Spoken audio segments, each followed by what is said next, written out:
प्रेम से बोलिए एकादशी मैया की जय। प्यारे भक्तों, आप सभी भक्तों को सफला एकादशी व्रत की हार्दिक शुभकामनाएं।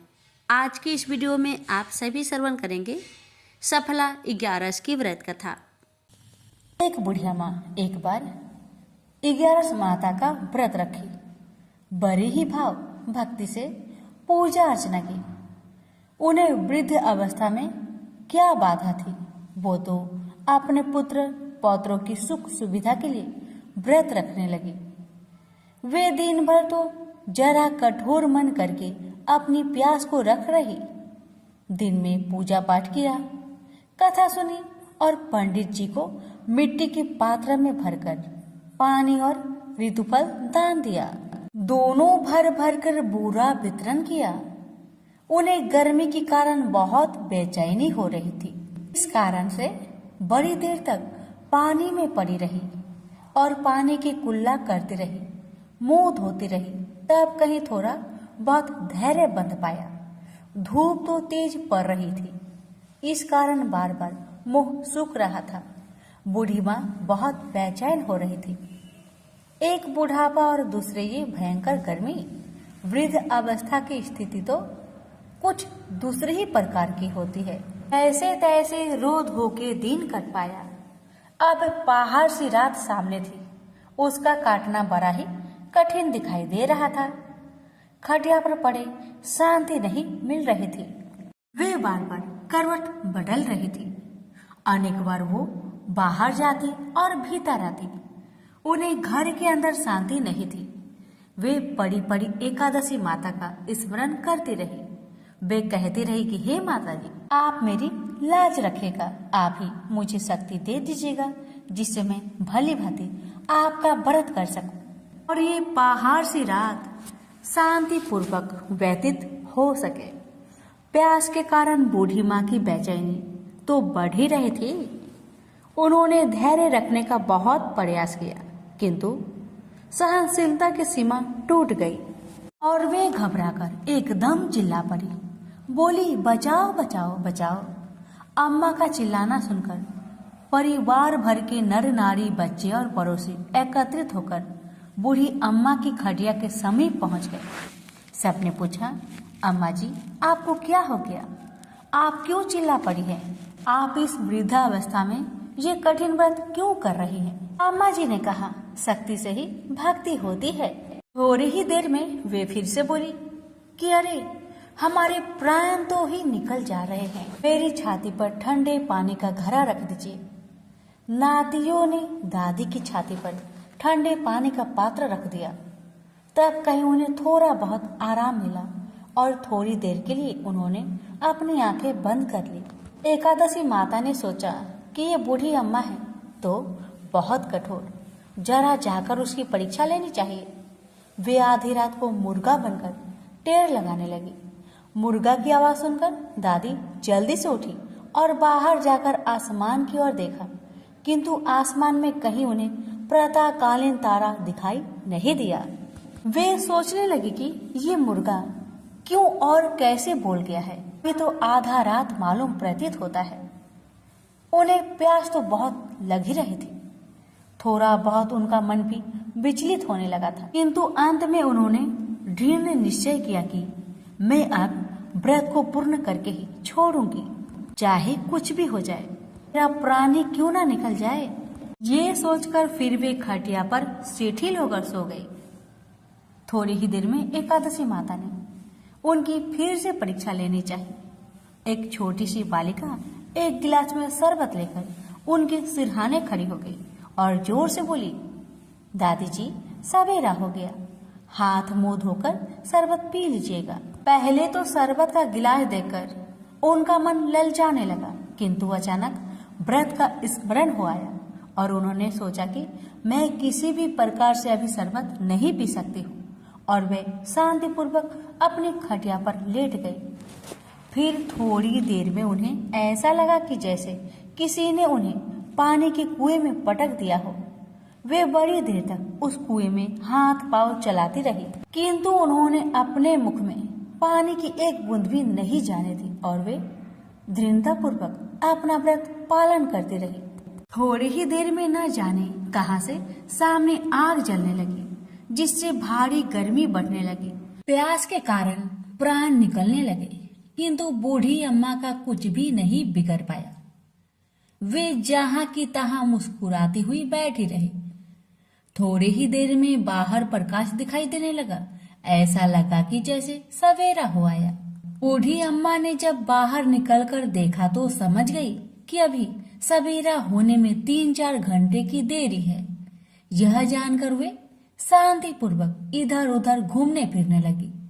एकादशी माता ये बात अच्छी तरह से समझ गई कि ये बूढ़ी अम्मा किसी भी प्रकार से अपने व्रत से नहीं टल सकती। वे उनके सत्य व्रत को ही अच्छी तरह से समझ गई। सवेरा होते ही बूढ़ी माँ ने स्नान किया, भगवान का पूजा पाठ किया, एकादशी माता की कथा सुनी, ब्राह्मणों को दक्षिणा देकर भोजन करवाया। तब कहीं बूढ़ी अम्मा ने जल ग्रहण किया। कन्याओं को भोजन कराने के बाद अम्मा ने भोजन किया। तो श्रेष्ठ व्रत के प्रताप से बूढ़ी अम्मा की आयु में वृद्धि हो गई। उनका घर परिवार हरा भरा हो गया। घर में अब उनके कोई भी अभाव नहीं रहा। वे हर तरह के सुख साधनों से संपन्न हो गई। नाती नातिनों से उनका घर भर गया और वे उसी दिन से 12 महीने की एकादशी का व्रत करने लगी। एकादशी माता के व्रत के प्रताप से इस संसार में हर प्रकार के सुख भोग कर अंत में बैकुंठ धाम को चली गई। से बोलिए एकादशी माता की जय। प्रेम से बोलिए लक्ष्मी नारायण की जय। जय श्री कृष्ण, राधे राधे। प्यारे भक्तगणों, आज की वीडियो में आप सभी श्रवण करेंगे बड़ी ही दुर्लभ 11 माता की व्रत कथा। इनकी कथाओं को जो भी भक्त 11 के दिन श्रद्धा पूर्वक श्रवण करता है, उसकी सभी मनोकामना 11 माता अवश्य पूर्ण करती है। तो आइए बड़े ही श्रद्धा से प्रसन्नचित मन से कथा को पूरा अवश्य सुनिएगा। हे 11 माता, मैं आपकी भक्तों को आपकी कथा सुनाने जा रही हूँ। अगर हमसे अनजाने में कुछ गलती हो उसे क्षमा करना और अपनी सभी भक्तों की मनोकामना को पूर्ण करना। कथा इस प्रकार है। एक बार एक राज्य में एक राजा रहते थे। राजा बहुत ही बुद्धिमान और बलशाली थे। राजा सदैव अपनी प्रजा का बहुत अच्छे से ध्यान रखते थे। प्रजा भी अपने राजा को बहुत पसंद करते थे। राजा की 2 बेटियां थी। राजा अपनी दोनों बेटियों से बहुत प्रेम करता था। राजा की छोटी बेटी देखने में बहुत सुंदर और आकर्षक थी और राजा की बड़ी बेटी छोटी बेटी के मुकाबले थोड़ा कम सुंदर थी। राजा की छोटी बेटी 11 माता का पूजन किया करती थी और सभी लोग राजा की छोटी बेटी से बहुत प्रेम करते थे और बहुत प्रशंसा करते थे। राजा भी अपनी छोटी बेटी को बड़ी बेटी से अधिक प्रेम करते थे, जिस कारण राजा की बड़ी बेटी अपनी छोटी बहन से बहुत नफरत करने लगी। राजा की दोनों बेटियां जब बड़ी हो गई, तब एक पड़ोस राज्य में रहने वाला राजकुमार राजा की बड़ी बेटी के लिए रिश्ता लेकर आया। लेकिन जैसे ही उस राजकुमार की नजर राजा की छोटी बेटी पर पड़ी, तो वह राजकुमार राजा की छोटी बेटी पर आकर्षक हो गया और उससे पहले नजर में ही प्रेम कर बैठा। उस राजकुमार ने राजा की बड़ी बेटी के साथ विवाह करने से मना कर दिया और उसने राजा से कहा कि मैं आपकी छोटी बेटी से विवाह करना चाहता हूँ। जिसके बाद राजा की बड़ी बेटी यह देखकर अपनी छोटी बहन से बहुत क्रोधित हो गई और राजा की बड़ी बेटी ने अपनी छोटी बहन को अपना सबसे बड़ा दुश्मन मान लिया। राजा की बड़ी बेटी ने अपनी छोटी बहन से बदला लेने का निर्णय लिया, जिसके लिए उसने अपनी छोटी बहन को जान से मारने का प्लान बनाया। राजा की बड़ी बेटी ने अपनी छोटी बहन को मारने के लिए सबसे पहले एक लड्डू में जहर मिलाकर अपनी छोटी बहन को दे दिया और उसको लड्डू खाने के लिए कहा। लेकिन लड्डू खाने के बाद भी छोटी बहन को कुछ नहीं हुआ। बड़ी बहन यह देखकर बहुत आश्चर्य में पड़ गई, लेकिन बड़ी बहन ने हार नहीं मानी और उसने जब रात में छोटी बहन अपने कमरे में सो रही थी। तब एक मटके में सांप रखकर उसे कमरे में छोड़ दिया ताकि छोटी बहन को डस ले और उसका काम तमाम हो जाए। लेकिन सांप भी छोटी बहन का कुछ नहीं कर पाया। जिसके बाद बड़ी बहन ने अपनी छोटी बहन से कहा कि चलो हम लोग कुएं से पानी भरकर लाते हैं। जिसके लिए वह छोटी बहन को पानी भरने के बहाने कुएं के पास ले गई और उसने अपनी छोटी बहन को कुएं में धक्का दे दिया। लेकिन 11 माता की कृपा से छोटी बहन को तब भी कुछ नहीं हुआ, क्योंकि हर बार 11 माता उसकी रक्षा कर रही थी। और उधर बड़ी बहन अपने सारे प्रयासों के बाद असफल हो रही थी, जिससे वह बहुत क्रोधित हो जा रही थी। फिर उसने अपनी छोटी बहन के पास जाकर उससे खुद पूछा कि मेरी छोटी बहन, तुमको पता है भगवान ने सबकी मृत्यु एक निश्चित समय पर लिखी हुई है और कैसे तुम्हारी मृत्यु होगी, क्या यह तुम जानती हो? तब छोटी बहन ने अपनी बड़ी बहन को बताया कि हाँ, मैं जानती हूँ मेरी मृत्यु कैसे होगी। छोटी बहन से यह सुनकर बड़ी बहन मन ही मन बहुत प्रसन्न होने लगी और उसने अपनी छोटी बहन से कहा कि तो मुझे अपनी मृत्यु की राज बताओ। छोटी बहन ने अपनी बड़ी बहन से कहा कि मेरी मृत्यु तो एक तोते में है। जो तोते के गले में एक हार है, उसी में मेरा प्राण छुपा हुआ है। तब तक कोई भी व्यक्ति तोते को मारकर वह हार अपने गले में पहनेगा तो मैं मूर्छित हो जाऊंगी, और जैसे ही उस हार को अपने गले से उतारेगा तो मैं वापस जीवित हो जाऊंगी। अपनी छोटी बहन की मृत्यु का राज जानकर बड़ी बहन बहुत खुश हो गई और वह अपनी छोटी बहन को मारने के लिए उसके पालतू तोते को ढूंढना शुरू कर दिया। और छोटी बहन को इस बात का आभास तक न हुआ कि कोई उसकी जान लेना चाहता है, जिसके लिए वह अपने पिताजी के पास गई और उसने अपने पिताजी से कहा कि पिताजी, मेरी मृत्यु के बाद आप मुझे जलाइएगा मत, बल्कि आप मुझे अपनी पुरानी हवेली में एक पलंग में लेटाकर छोड़ दीजिएगा। अपनी छोटी लड़की की यह बात सुनकर राजा बहुत आश्चर्य में पड़ गया और उसने अपनी बेटी से पूछा, बेटी, तुम यह क्या कह रही हो? तब राजा की छोटी बेटी ने बताया, पिताजी, समय किसी के लिए नहीं रुकता है, कब क्या हो जाए किसी को कुछ पता नहीं है। और फिर राजा ने अपनी छोटी बेटी से कहा कि तुम ऐसी बातें क्यों कर रही हो? 2-3 दिन में तुम्हारा विवाह है। लेकिन छोटी बेटी ने अपने पिताजी को ऐसा करने पर मजबूर कर दिया और उसने वचन ले लिया। राजा ने भी अपनी छोटी बेटी की बात स्वीकार कर ली और 2-3 दिनों के बाद जब शादी का समय आया तब राजकुमार बारात लेकर राजा के घर आया और राजकुमार और राजा की छोटी बेटी का विवाह शुरू हो गया। जैसे ही राजा की छोटी बेटी राजकुमार के साथ फेरे लेना शुरू करती है तो उसकी बड़ी बहन अपनी छोटी बहन के कमरे में जाकर उसके तोते को पकड़ लेती है और उसको जान से मार देती है। तोते के गले में जो हार था उसको अपने गले में धारण कर लेती है। जैसे ही बड़ी बहन उस हार को अपने गले में धारण करती है तो उधर छोटी बहन 3.5 ही फेरे ले पाती है और वह फिर बेहोश होकर गिर जाती है। जिसके बाद राजा ने बड़े बड़े हकीमों को बुलवाया और अपनी छोटी बेटी का इलाज करने के लिए कहा। राजा की बात सुनकर वैद्य ने छोटी बेटी को जब चेक किया, राजा को बताया कि आपकी छोटी बेटी ना तो जीवित है और ना मरी हुई है। यह मैं ऐसी पहली बार देख रहा हूँ। राजा ने वैद्य और हकीम को ये बात बाहर बताने से मना कर दिया कि अगर तुमने यह बात किसी को बाहर बताई तो मैं तुम्हें फांसी दे दूंगा। राजा ने ऐसे दोनों को धमकाया। राजा ने अपनी छोटी बेटी को पुराने महल में जाकर एक पलंग में लेटा दिया और वहाँ पर कुछ सैनिक को तैनात कर दिया। वापस अपने महल पर आ गया। राजा की बड़ी बेटी अपने पिताजी के पास आई और कहने लगी, पिताजी, अगर यह शादी संपन्न नहीं हुई तो आपकी इज्जत का क्या होगा? आप कहे तो मैं आपकी इज्जत बचाने के लिए राजकुमार से शादी करने के लिए तैयार हूँ। जिसके बाद राजा ने अपनी बड़ी बेटी की बात मान ली और राजा ने बड़ी बेटी को छोटी बेटी के कपड़े पहनाकर मंडप पर भेज दिया।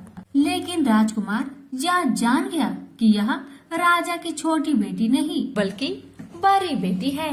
लेकिन जब राजकुमार ने शादी करने से मना किया तो सभी लोग ने राजकुमार को विवश करके राजा की बड़ी बेटी से बचे हुए फेरे संपन्न करा दिए और विवाह करवा दिया। जिसके बाद राजकुमार राजा की बड़ी बेटी को अपने महल ले गया।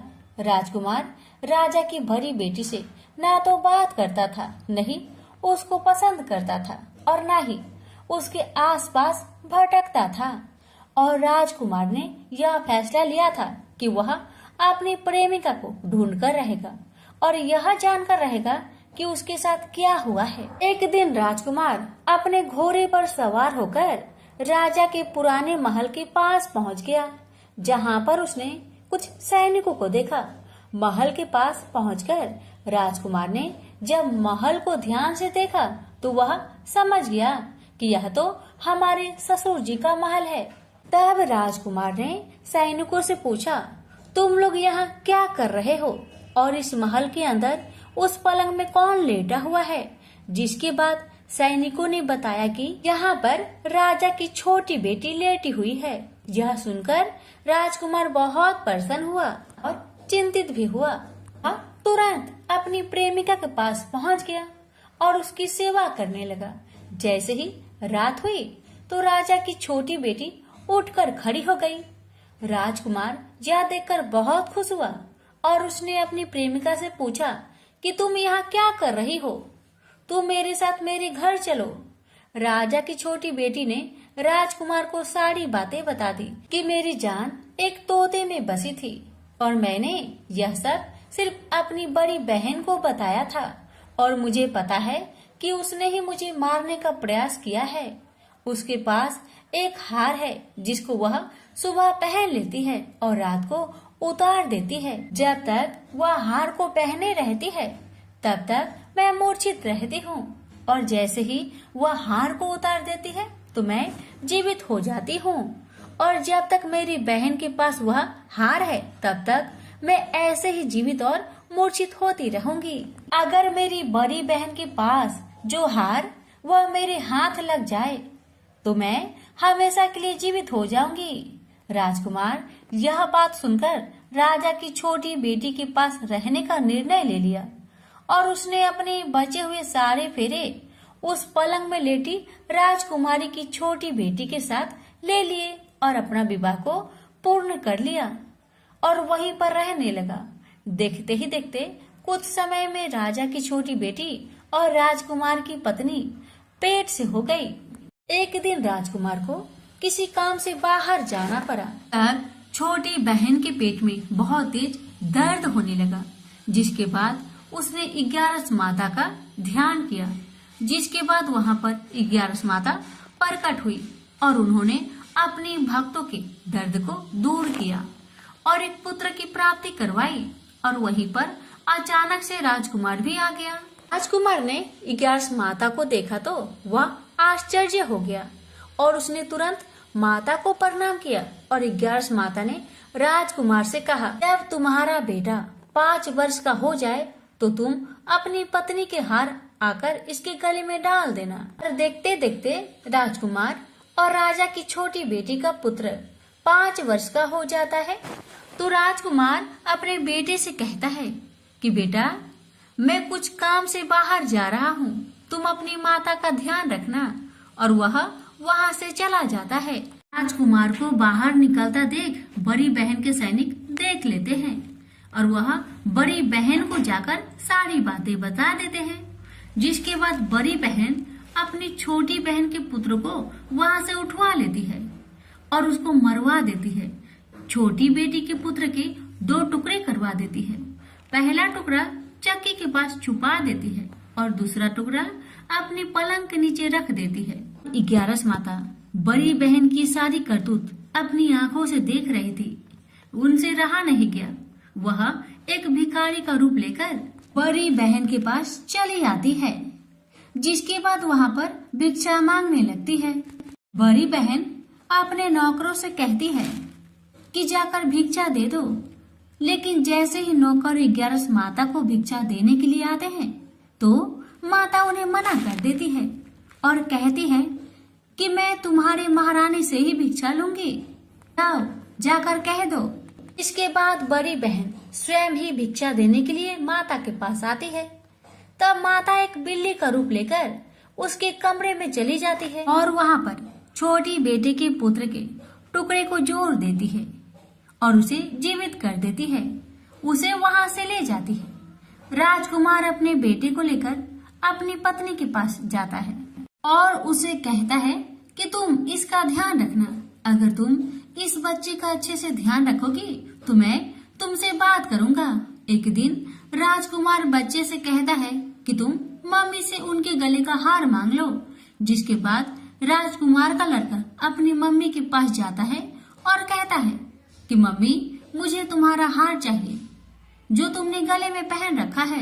यह सुनकर पहले तो बड़ी बहन बहुत क्रोधित होती है, पर उसको यह याद आता है कि राजकुमार ने कहा था कि अगर मैं इस बच्चे का ध्यान रखूं तो वह मुझसे बात करेंगे। इसके कारण वह हार को उस बच्चे को दे देती है और वह तुरंत हार ले जाकर अपने पिताजी को दे देता है और तभी राजकुमार अपने बेटे को लेकर वहाँ से जाने लगता है और अपनी पत्नी से कहता है कि तुम हमारे लिए खाना बनाकर रखना, मैं शाम को आकर तुम्हारे साथ खाऊंगा।